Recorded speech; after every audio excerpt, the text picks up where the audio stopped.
Hey guys, it's your favorite Unk here. Go ahead and click that subscribe button below so you don't miss a single episode of Nightcap. That button right here. Come for the sports, stay for the stories.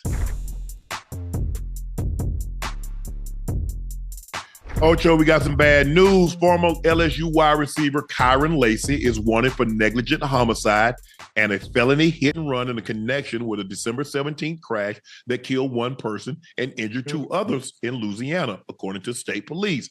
Lacy was allegedly illegally passing other vehicles at a high rate of speed by crossing the center lane and entered an oncoming lane in a no passing zone.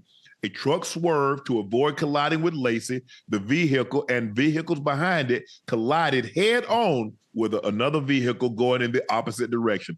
Following the crash, Lacy drove around the crash scene, fled south on Louisiana Highway 20 without stopping to render aid, call emergency services, or report the involvement in the crash, according to police documents. Hey, man. Ocho. You can't. Ocho. I know he know what happened to Ruggs. I know he know. He had to see that, Ocho. But I get it. Ocho, when you young, you never think anything like this. So I can't beat him up too bad because I've driven at a high rate of speed. Now, I wasn't, trying to pass on, but I'm just going, it's just, Ocho, you know how it is. Like, I'm on 95 and I'm coming from Daytona. I'm going back to Savannah. So it's just two lanes. And there's a median, there's a fence. So 2 lanes, me and the traffic going this way. But you know what I'm saying? There is no possibility of another car coming this way. I was wrong. Now, I don't want people to think that I'm trying to condone because I was traveling at 108 miles an hour. Dead wrong. Dead wrong. Got 2 tickets. Guy said I clocked you at 108 and the other guy clocked you at 92. So we got to write you 2 tickets.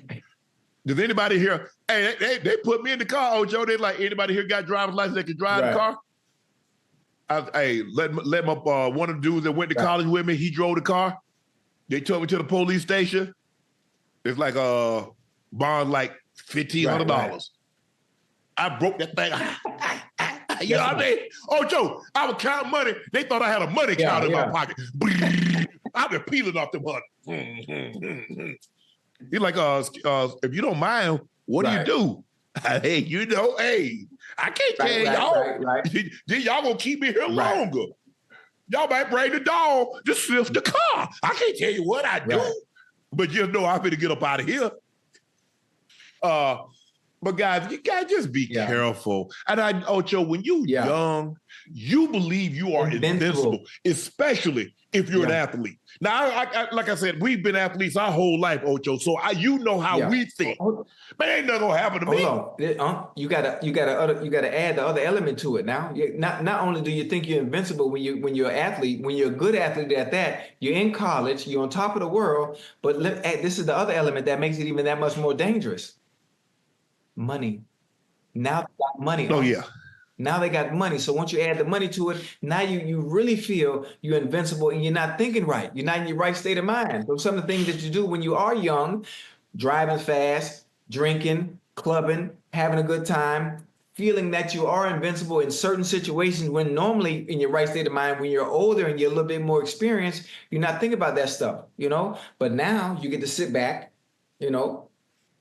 that your career, and that's what it gets. Your career might be over, huh? No, it all depends. Maybe it's a first-time offense. He's young. I was just reading this report. I don't know if we're going to talk about it, that Henry Ruggs is eligible for parole in August of 26.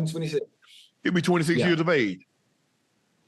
In a situation like this, Ocho, where they get you is that you fail to render aid. You fail to call. Because you have the definition of a crime is an act or a failure to act where there's a responsibility to act. You in this situation, you got a responsibility now. And he neglected his responsibility. Hey, call. Hey, man, even if you don't, Ocho, if you just call, now what you should have done is stop, try to call 911. Hey, what's your emergency? There's a serious car accident that happened, blah, blah, blah. I ain't telling you nothing. I'm gonna get me an attorney. I'm gonna call my attorney. As soon as I get the phone with you, I'm calling the attorney. Hey man, there's this bad accident and I was involved. So I'm probably gonna keep my mouth shut, but I'm just letting you know. That's just thinking like that and just thinking. But in a situation like that, Ocho, guys, we got to just be smart. And I get it. I was young.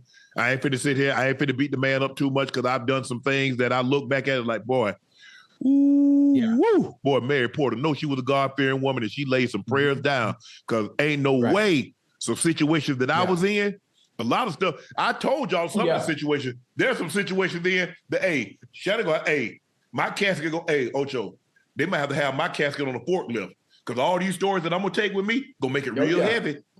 My casket real heavy. Hey, some things you know what, Shannon? Just go on and take that with you. But guys, we just got to be careful. Come on, the family that lost loved one, and the injured parties. You know, your heart goes out and you empathize for them because this is something that could have been prevented. This is not a tire blew out, Ocho. You know what I'm saying? This is not a deer jumps out in the road or something like that. This was, and most accidents are human error. This was human error. And it could have been prevented. But like I said, Ocho, I've been young and I just feel bad because that's a heavy burden to bear, Ocho. To know, that you call someone to have to get that knock on the door and tell them that family member ain't coming home. You responsible that's on you, bro.